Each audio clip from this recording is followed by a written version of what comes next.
Crónicas Pirexianas.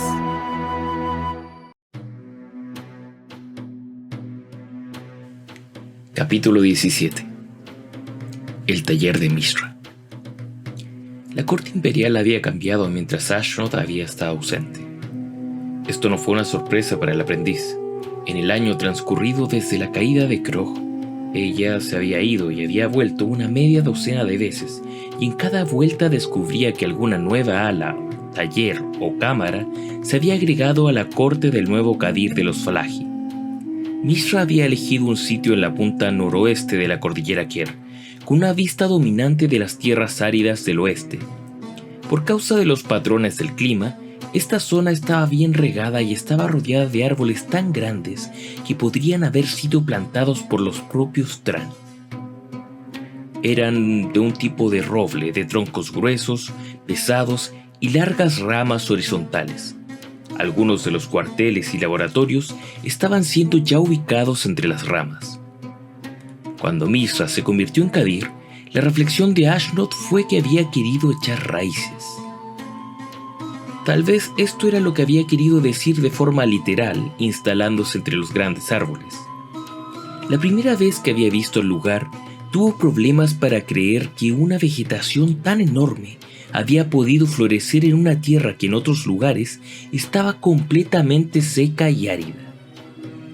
Rodeando ese bosque de grandes árboles, la mayoría de los árboles más pequeños, todavía grandes, altísimos robles y jóvenes arces, habían sido cortados para despejar el terreno.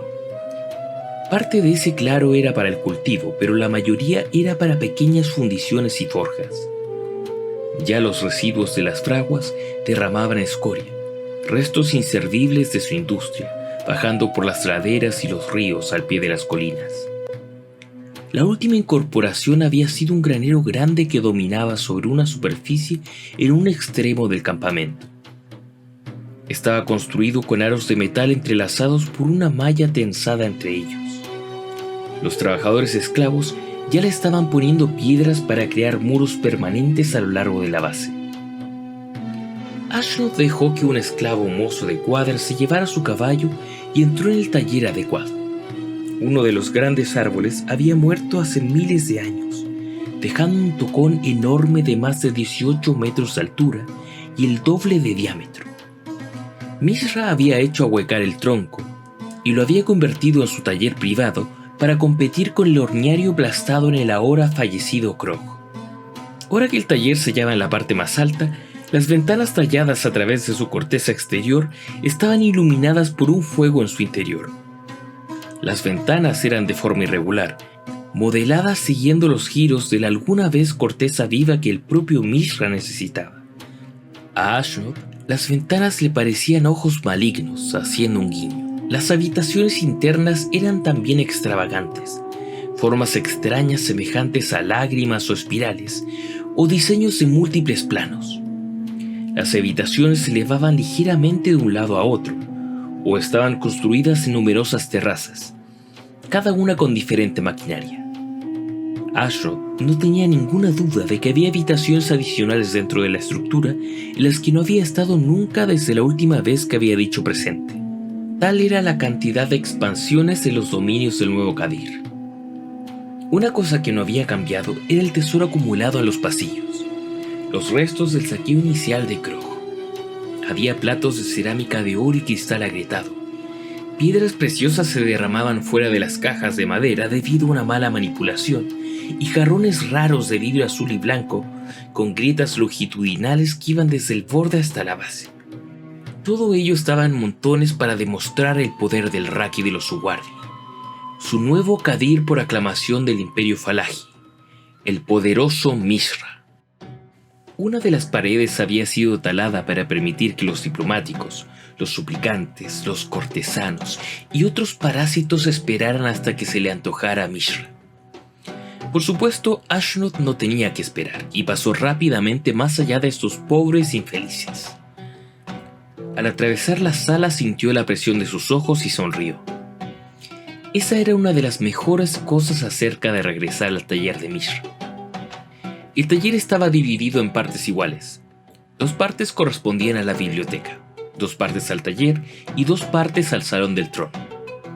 Un gran trono de roble oscuro había sido colocado contra una pared, repletos de cojines y descansando sobre una alfombra del color púrpura de la realeza, obtenida de los escombros del palacio de Cromo.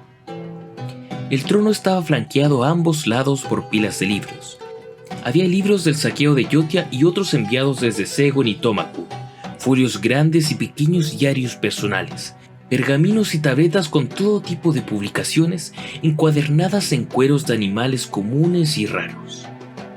Ashnod se dio cuenta, no por primera vez, que muchos de los volúmenes habían reunido una patina de polvo fino y que no habían sido tocados desde su ubicación inicial. Ashnod recordó el horniario de Ursa. Incluso limpio y organizado para la vista, tendría un aspecto desordenado. Pero era un desorden ocupado, un caos organizado que estaba continuamente en movimiento, en constante evolución. Los libros en el taller de Mishra bien podrían estar en blanco por la cantidad de uso que habían tenido. Mishra no estaba en su trono. Mientras otros se ajetreaban fuera, él estaba en un tablero de pizarra grande, otro premio de la guerra, que había sido colgado a lo largo de una pared curva. Mishra había estado trabajando con tizas de colores, y de las extensiones del arcoíris de sus escritos y borradores frecuentes se erguía el retrato de la cabeza de un dragón mecánico, adornado con letras misteriosas y garabatos ilegibles. Ahar, el siempre fiel Ahar, se puso al lado del trono y anunció la presencia de Ashu. Por fortuna, ya que de otro modo, la mujer sintió que Mishra no se hubiera molestado en levantar su cabeza. Mishra observó a Ashnod, y el aprendiz pudo sentir una tensión, un nerviosismo que iba en aumento en su maestro. Chocó la tiza contra la pizarra unas cuantas veces más, y luego de tirarla en su caja, se encaminó lentamente hacia su trono. Informe. Gruñó cuando volvió a tomar su lugar entre las almohadas. Con cada una de sus visitas, Mishra se había vuelto cada vez más brusco y más áspero con ella. Elevado a la posición suprema y con las responsabilidades adicionales de gobernar un vasto imperio, ya no tenía tiempo para ser cortés, incluso si así lo hubiera querido. Este es el saqueo de las provincias yotianas, Dijo Ashnod ofreciendo una lista de inventario que Ahar recogió. Cruzó las manos ante ella para una recitación seca. 4.000 libras de oro, 6.000 de plata, incluyendo 2.000 barriles, 17 vasijas en buen estado llenas de piedras preciosas por valor de... Mishra cortó con un gesto las palabras de Ashnod y dijo. Libros. Ashnod suspiró. El maestro Mishra se había vuelto mucho más impaciente en los últimos tiempos. 5 nuevos volúmenes de alquimia que no estaban en su colección. 3 volúmenes sobre óptica. 2 de hidráulica que pueden ser de interés vital y un volumen de la metalurgia en el estilo yotiano, lo que puede resultar muy valioso. 1 de relojes que canta las alabanzas de su autor, registros de cortes de piedra, hojalatería y arquitectura. Una colección estándar de revistas y diarios que tienen que ser leídos para determinar si contienen algo útil. Un gran número de mapas, la mayoría de las rutas comerciales corlesianas. Recursos utilizables. 3 nuevas minas han sido incautadas para un total de 17. Había 18, pero los rebeldes yotianos tiraron abajo las columnas de apoyo principales, eligiendo quedar atrapados en su interior antes que rendirse. 4 fundiciones han sido desmanteladas y trasladadas aquí, y deberían estar en funcionamiento dentro de 2 meses. Pequeñas fraguas se establecieron en las marcas Suwardi. La tala de madera continúa en el norte de Yotia, pero bajo protección armada. Noticias. Más de lo mismo. Las ciudades sobrevivientes yotianas a lo largo de la costa están dispuestos a pagar tributo y jurar lealtad, al menos en la superficie. Sin embargo, los ataques y las rebeliones son comunes en el sur de las marcas Suwardi. Como resultado, cualquier calendario que implique recursos yotianos será cuestionable en el mejor de los casos. No hay escasez de esclavos entre los rebeldes capturados y pueblos caídos.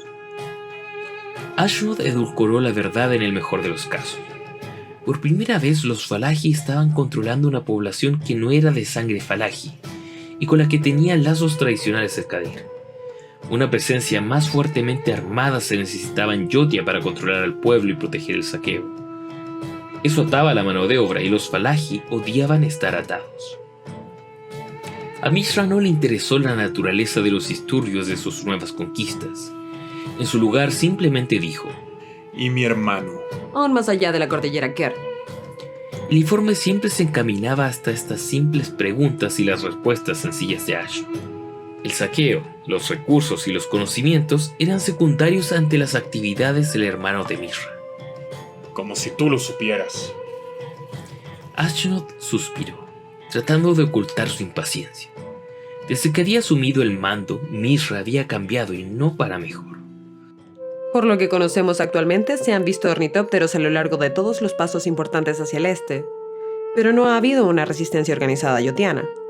Se dice que Ursa ha establecido un campamento en Argidia, cerca de la frontera con Corlys, pero Corlys jura neutralidad en esta cuestión a cambio de acceso a los mercados Falaji. Ahari hizo un ruido de impaciencia. La mayoría de los Falaji consideraban a los corlisianos tan malos como los yotianos, difundiendo mentiras melosas de amistades mientras realizaban duras negociaciones. Si los comerciantes de Corlys estaban realmente interesados en complacer a los Falaji, habrían capturado a Ursa y lo habrían entregado a su hermano Mishra, cuando aquel había cruzado por su territorio. ¿Qué está esperando? Ha pasado un año. La pérdida de Krog y la mayoría del norte de Yotia lo ha golpeado fuertemente. Él puede estar simplemente ocultándose. Él nunca se esconde. Él conspira. Él hace planes. Él todavía está en comunicación con las ciudades yotianas. Estoy seguro de ello. Y los rebeldes están bajo su comando. Él está esperando el momento oportuno. El momento de debilidad, de falta de atención. Y entonces... Mishra levantó ambas manos para indicar la magnitud de la venganza imaginada de su hermano. Si ese es el caso, tal vez deberíamos poner cerco a las ciudades restantes yotianas y saquearlas, negarles cualquier recurso adicional. Nuestros dragones mecánicos han permanecido sorpresivamente tranquilos durante mucho tiempo. Mishra hizo un gruñido y bajó de su trono. Hizo un gesto a Ashnod para que le siguiera hacia una puerta lateral de la sala del trono. Ashnod le siguió y la parte posterior de la procesión fue cerrada por Ahar. La puerta lateral llevó una escalera de caracol que parecía perforada con un sacacorchos gigante a través de la madera alguna vez viva del taller. Esta, a su vez, condujo a una puerta trasera al lado del enorme tronco. Mishra caminaba por el nuevo espacio, seguido por una curiosa Ashnod y un impasible Ahar al remolque. Algunos de los esclavos que estaban construyendo las paredes se detuvieron para verlos pasar y se ganaron una paliza por parte de sus capataces por su descaro. El interior del nuevo edificio era una habitación individual dominada por dos grandes máquinas. Pequeñas figuras, académicos enviados por Segon y Tomakul y estudiantes de entre los más brillantes de los Falajis se encaramaban a las máquinas como las hormigas a un cadáver. La primera de las máquinas se parecía mucho a un cadáver. Era uno de los dragones mecánicos, tumbado de lado. Sus patas menores habían sido retiradas y las placas a lo largo de su vientre habían sido aflojadas para revelar la red de cables que había debajo. Estos habían sido desenrollados, como si fueran las entrañas, para revelar las bombas y los servos en el corazón de la bestia. Varias pequeñas joyas brillaban débilmente en las grandes heridas creadas, pero en su mayor parte se trataba de una cosa inerte, una criatura muerta. Junto a ella estaba un segundo dragón mecánico, que se parecía al primero tanto como el dibujo de un niño de un caballo se asemejaría a una criatura real. Estaba modelado a golpes, formando ángulos y bordes afilados, y carecía del agraciado estilo fluido de la criatura parcialmente desmantelada a su lado. Su rostro era similar, pero congelado en una parodia del dragón mecánico original. Sus músculos no eran cables fluidos, sino losas toscamente talladas de metal unidas por remaches y soldaduras. El segundo dragón mecánico estaba en construcción, como Ashnod pudo ver. Los académicos y los estudiantes habían logrado levantar una pata delantera. Estaba en funcionamiento, pero parecía un ser menos vivo que la bestia dañada a su lado. Fue herido en Krog, dijo Mishra refiriéndose al dragón mecánico caído, con una expresión casi dolida en su cara. por uno de los vengadores malditos de mi hermano. Sobrevivió a la batalla, pero uno por uno sus sistemas empezaron a fallar. Vaciló, se quedó paralizado de uno de sus lados y luego se quedó ciego. No hubo nada que hacer, solo controlar poco a poco su decadencia. Ninguno más allá de este campamento lo sabe. ¿Quiénes los otros dragones mecánicos? Y lo mismo puede pasar con ellos. No sé qué trucos mi hermano ha planificado, y con cada día él puede tener más de ellos. ¿Puedes imaginarte qué pasaría si uno de estos artefactos se desplomara en el campo de batalla? ¿Qué pasaría si el enemigo ve que mis creaciones pueden ser derrotadas? Y mi hermano es capaz de vencerlo. Eso lo sé. Si me hubiera quedado junto a él. Pero no. En lugar de eso, opté por enviar una de estas máquinas en una búsqueda infructuosa de uno de los ornitópteros de Ursa, pensando en apoderarme de posibles rehenes. Un pequeño error de mi parte, pero fatal para este artefacto. Si me hubiera quedado en Krog, este seguiría siendo funcional. Si hubieras permanecido en Krog, pensó Ashnod, probablemente ahora no serías el Qadir. Pero Mishra no sabía nada de eso, ni de su ayuda a Taunos y a la reina. Ella solo asintió con la cabeza. Mishra señaló al artefacto en construcción. Y esto no es más que una sombra. Un títere diseñado para parecerse al original. Dispone de la mayor parte de su poder, pero no tiene la gracia del original. Ni su sensibilidad, ni su vida.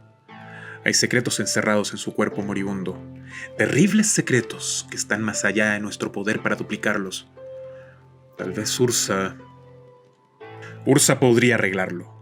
Por lo que debemos preparar estos nuevos artefactos, estos nuevos dispositivos, para mantenerlo a raya. Maestro Mishra, creo que puedo ayudar. Puedes reconstruir el motor moribundo. Ashnod miró al cadáver del dragón mecánico original. Se veía como carroña comida en partes por escarabajos. Ella sacudió la cabeza. Sus planes avanzan a ritmo acelerado. Permíteme volver a mis estudios. Yo te puedo dar armas para derrotar a tu hermano. Te necesito para supervisar el saqueo de Yotia. Solo tú sabes lo que es valioso y lo que es basura. Gran parte de lo que es valioso en Yotia ya se ha tomado. O puede ser exigido como tributo. O ha sido pirateado lejos de Corlys. Usted no me necesita para hacer limpieza, mi señor. Usted necesita que yo piense para ayudarle a construir. Mishra pensó un momento y Ashnod continuó. He tenido tiempo de pensar en ciertas cosas, tanto en mi reposo obligado como invitada de Krog, y más tarde en la búsqueda de libros e información para usted. Creo que puedo darle a una máquina una chispa de vida. Creo que puedo combinar juntos a los vivos y no vivos. Creo que puedo darle un ejército para derrotar a Ursa. Mishra se sacudió un poco hacia atrás y hacia adelante y meneó la cabeza. Necesito que seas mis ojos, mis oídos más allá de estas paredes. Hay mucho que necesito que se haga. Y hay tan pocos aquí, como tú y Ahar, en los que puedo confiar para hacerlo. Es una lástima. Ursa confiaría en Taunos en asuntos como estos. De hecho, fue Taunos el estudiante quien te distrajo con ese ornitóptero huyendo, ya que Ursa el maestro lo había entrenado bien. ¿Está usted diciendo que Ursa es un mejor maestro? Una tormenta roja de ira se formó en el rostro de Mishra, y por un momento Ashnod se preguntó si la había presionado demasiado. Pero Mishra respiró hondo y la ira disminuyó ligeramente. ¿Qué necesitas para producir un ejército? Mi propio laboratorio, lejos de miradas indiscretas. Ella sintió con la cabeza en reverencia a Ahar. La mayoría de los libros de biología y anatomía de las bibliotecas saqueadas, una parte de los recursos enviados como tributo, los instrumentos quirúrgicos de Segon y esclavos, tanto expertos, herreros y sopladores de vidrio como aquellos a quien nadie le importaría si se han perdido. ¿Y criminales? Criminales, traidores, revolucionarios, desertores, aquellos cuya desaparición no sea lamentada. Lo que estoy pidiendo podría ser desagradable para algunos, pero necesario para que podamos construir un ejército que pueda derrotar a su hermano. Esa es una razón por la que quiero mantener mi trabajo en secreto. ¡Hazlo! Mira que hoy no puedo prometer resultados, o mañana, o pasado mañana, pero con mi investigación y con tus dragones mecánicos reconstruidos se puede cazar a tu hermano y destruirlo, allí donde se esconda. Mi hermano no. Toma lo que necesites. Envíame informes. Quiero saber lo que estás haciendo y que sea rápido, que mi hermano no estará esperando su oportunidad para siempre. Usted debe saber que lo que me propongo hacer no será un proceso delicado. Estos no son tiempos delicados. Nosotros no somos un pueblo delicado. Haz lo que debas, pero dame las armas que necesito. Haz lo que debas. Ashrod hizo una profunda reverencia y Mishra giró sobre sus talones, retirándose por la ladera a su taller deformado. Ahar, su fantasma silencioso, le seguía los pasos. Cuando cerraron las puertas del taller, Ashrod pensó que el asistente Falaji había aconsejado al Qadir que no confiara en la mujer pelirroja. Seguramente le habría dicho al Qadir que debido a que su sabiduría era mayor a la de ella, ya no necesitaba que una mujer sea un participante regular en su corte. Esto no le importó a Ashrod. Esperó hasta que ambas figuras se perdieran de vista y entonces ella se permitió que una leve sonrisa se dibujara en su cara. Había conseguido lo que quería, su propia tienda y la libertad para proseguir sus propios estudios. Y había aprendido algo más. Cualquier cosa que fuera Mishra, tenía miedo. Miedo de su hermano. Miedo de ser castigado por robar la mujer de su hermano, por la destrucción de la casa de su hermano, por romper los juguetes de su hermano. Era un conocimiento útil que podría ser usado al tratar con el nuevo Qadir, pero tenía que tener cuidado de no desafilarlo con el sobreuso. Habla la palabra mágica y las puertas del tesoro se abrirán. Se dijo a sí misma, pensando en una antigua leyenda Falaji. Y la palabra secreta era Ursa. Observó a las hormigas hurgando sobre los dos cadáveres de los dragones mecánicos, despojando a uno para proporcionarle vida al otro, y luego volvió a su propio cuarto para repasar sus planes para el futuro.